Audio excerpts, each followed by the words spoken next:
Hello, coucou à tous, c'est ravi d'être aujourd'hui. Alors, tout ce que j'ai fait pour pouvoir enfin allumer cette vidéo, et quand j'allume, j'ai été sur mon studio YouTube et je me rends compte que j'ai pas publié depuis le 27 novembre. Waouh!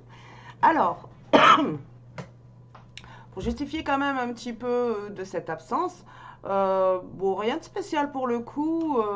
La routine, la vie en fait, les organisations pour les enfants. Après, tout s'était mis en place et je pense le temps aussi de prendre du temps pour moi, on va dire, hein.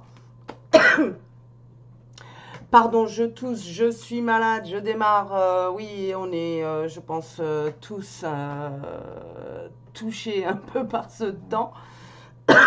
Un coup il fait froid, un coup il fait chaud. Pas évident. Du coup, j'avais envie que ce petit retour, bah, du coup, parle un peu plus de moi. Du coup, un peu plus de mes journées, de maman et de chef d'entreprise. Bah, c'est pas facile hein, de joindre les deux. Faut vraiment penser à soi parce que dans cette course de maman solo, moi personnellement, je me suis pas mal oubliée et l'absence est aussi due à ça parce que du coup, je me suis aussi un peu recentrée sur moi. C'est très important de faire ça. Donc, pensez toujours, voilà. Ne vous oubliez pas dans votre rôle de parent, c'est ça que j'ai envie de dire et c'est vraiment ça que j'ai envie de passer aussi comme message. Et aussi de parler de tous ces petits dysfonctionnements qui fait que nos enfants, il faut les inscrire à l'MDPH, il faut ceci, il faut cela, il faut courir. C'est pas facile. Pourquoi? Parce que quand on accompagne des enfants qui ont juste de simples dysfonctionnements à la MDPH, c'est des enfants qui ont des handicaps lourds quand même. Du coup, quand vous débarquez et que votre enfant il a aucun retard particulier, j'ai mon fils qui est quand même, il a 2 ans de retard maintenant de langage, donc lui, ok, hein, il y a des choses effectivement à la MDPH qui, mais j'ai sa sœur qui est qui est plus grande, qui a 12 ans, elle a même une année d'avance, sauf que dyslexique, dysorthographique, dyspraxique et dysphagie. Donc elle travaille aussi au niveau ORL pour que les sons sortent mieux. Enfin, il y a un travail aussi de respiration et tout et tout. Musculation de la mâchoire. C'est souvent d'ailleurs les dysphagiques et les dyslexiques, c'est un souci aussi de mâchoire pour les sons, pour sortir les sons, c'est ça.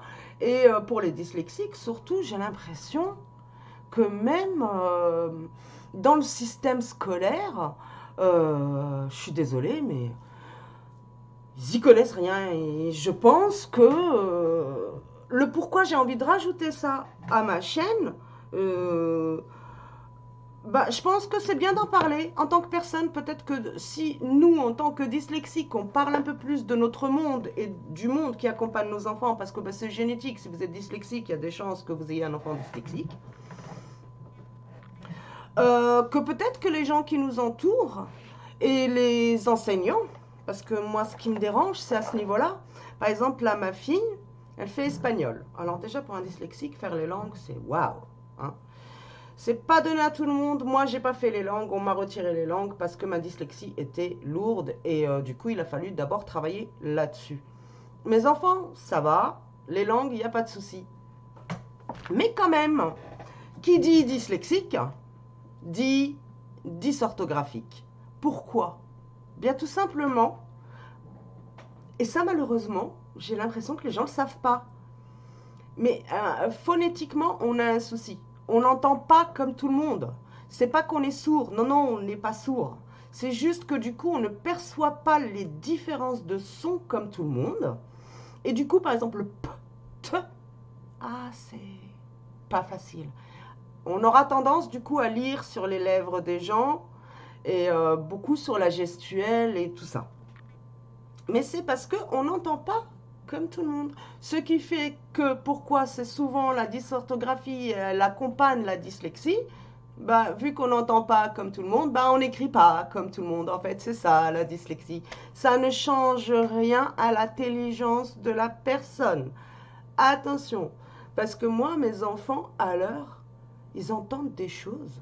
Moi, je suis vraiment... Elle s'est fait retirer des points. Il y a un dossier MDPH. Tout tourne autour de la dyslexie, la dysorthographie. Et ce professeur d'espagnol n'est pas au courant. Du coup, voilà, c'est vraiment des choses au quotidien, continuellement. Il faut appeler le collège pour rappeler à la prof d'espagnol qu'elle a à faire. Il faut rappeler le collège pour dire au professeur de biologie qu'elle est dyspraxique et qu'on ne passe pas, qu'on fait attention au niveau des expériences et que du coup la coller parce que bah, elle a été maladroite, bah, c'est la dyspraxie en fait. Oui, c'est vrai qu'on a tendance du coup souvent à entendre maladresse. Non, c'est pas de la maladresse, c'est neurologique. C'est de la dyspraxie, c'est pas de la maladresse. Vous, si vous aussi vous accompagnez des enfants 10, comment ça se passe? Est-ce que vous devez revenir continuellement sur cette histoire de non, un enfant 10 qui est en plus dans le dispositif? Ben on fait attention, oui, l'écriture, si en plus c'est noté, dysorthographie, c'est qu'il y a une échelle à respecter. C'est dommage d'handicaper encore plus un enfant qui a déjà des difficultés et de le pousser continuellement à venir dire j'ai un dysfonctionnement, j'ai un dysfonctionnement. Oh, voilà, j'avoue, ça m'a saturé l'esprit. J'espère que cette année, ils vont pas me saturer l'esprit parce que j'en ai plus que ras-le-bol de devoir expliquer aux gens que par exemple mon fils il crie, il parle maintenant, il parle un peu plus, il est dysphasique et c'est lourd, une dysphasie qui est très lourde. Et quand il a commencé à parler, il a cru que s'il parlait fort, on va mieux le comprendre. Non. Du coup là on travaille sur le son, il doit baisser d'un ton parce qu'il parle super fort. Bah c'est pareil. On n'arrête pas de me dire oh, ton fils, tu pourrais lui dire de parler plus bas. Enfin, les gens, à un moment donné, vous voyez pas qu'il parle mal, qu'il y a peut-être un souci. Commencez par il entend pas bien, par exemple. Et puis moi, je vais dire non, non, il est dyspraxique. Il est dysphagique. Et du coup, une question de mâchoire, de respiration et tout. On travaille là-dessus avec un orthophoniste. Et ça va venir.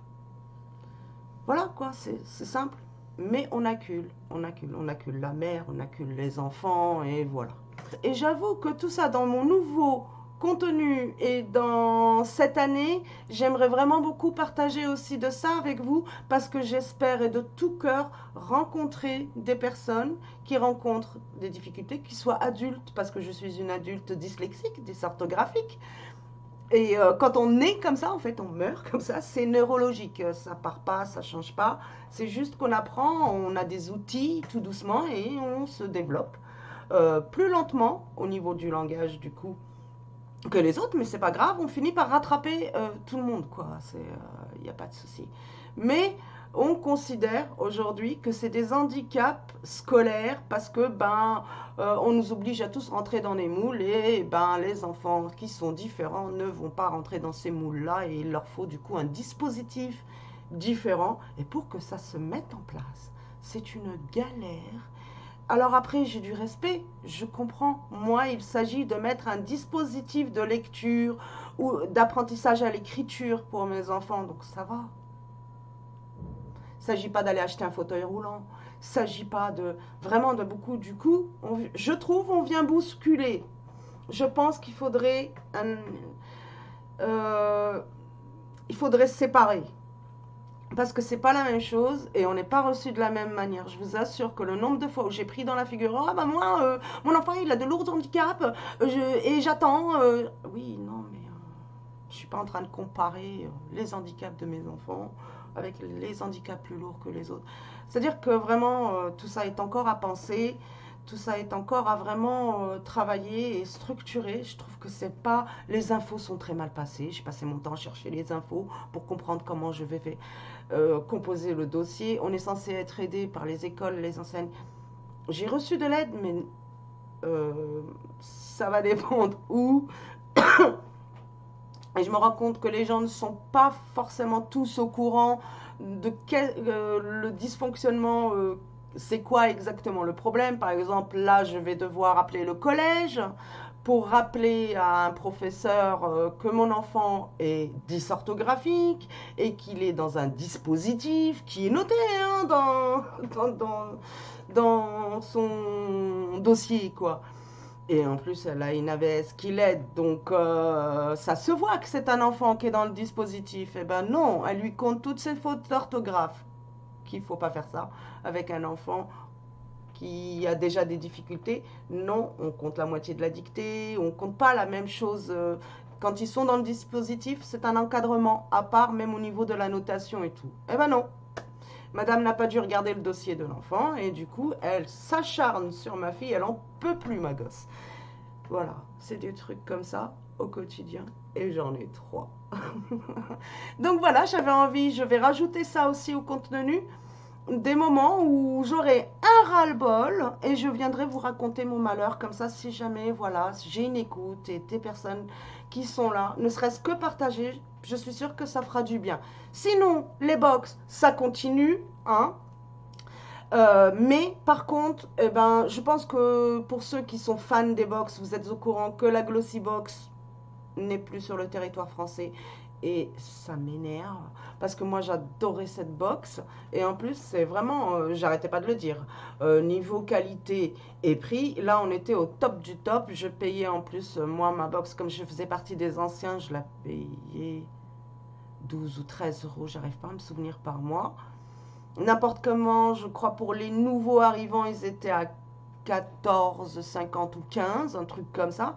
Ça reste vraiment une box qui n'était pas chère. Et on avait aussi, je trouvais que c'était équilibré dans la box partie make-up et partie produit. Voilà, elle n'existe plus sur le territoire français. Ça a été racheté par Blissim. Et là, on est un tarif un petit peu plus cher, hein, mais c'est vrai que ça reste la même compagnie. Du coup, je vais tester, je vais prendre des petites box chez Blissim et puis on va découvrir ça ensemble. Sinon, j'ai remplacé la Beautiful Box par la Gloria Box. C'est la même société. C'est juste qu'il y en a une à 32 euros et celle de 32 euros, donc non, c'est même pas 32, c'est 32 parce que moi j'étais ancienne. C'est 39 euros la box par mois, mais c'est du full size. Vous avez 6 produits en grand format. Donc, et que des produits français ou des matières issues de la culture française. Pardon, je suis un peu malade, ça doit se sentir dans ma voix.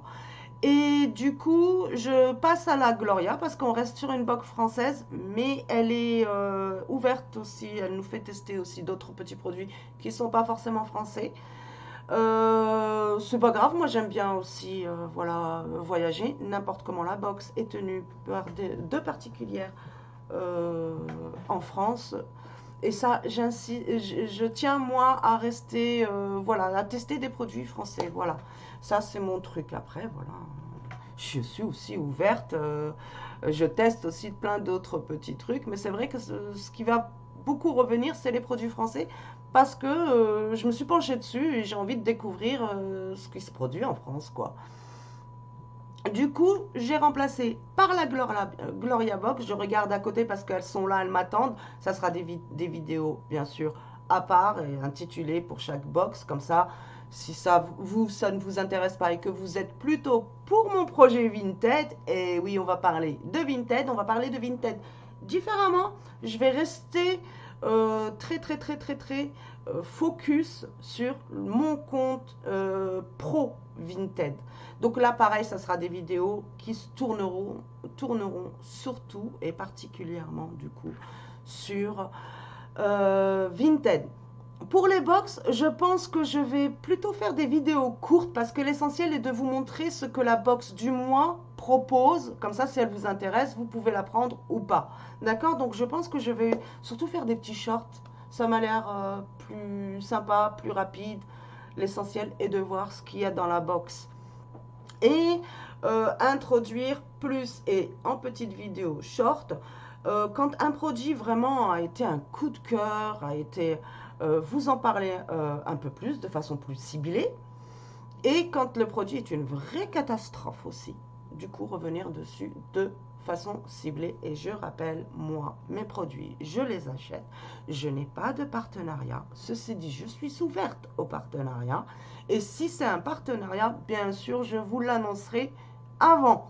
Voilà, du coup, j'ai réussi à trouver ces petites 10 minutes pour faire cette première vidéo introduction, on va dire, et puis vous dire coucou, j'espère que tout le monde va bien, moi je vais bien, les enfants vont bien, Bosco va bien, il est étalé par terre, et Michel, mon chat, va bien, il doit tourner. Ah, j'ai cru qu'il était derrière moi, non, c'est pas lui. Voilà, tout le monde va bien, j'espère que vous aussi. Portez-vous bien, ça c'est très important. Je vous fais plein de gros bisous et je vous dis à très très vite. Bye!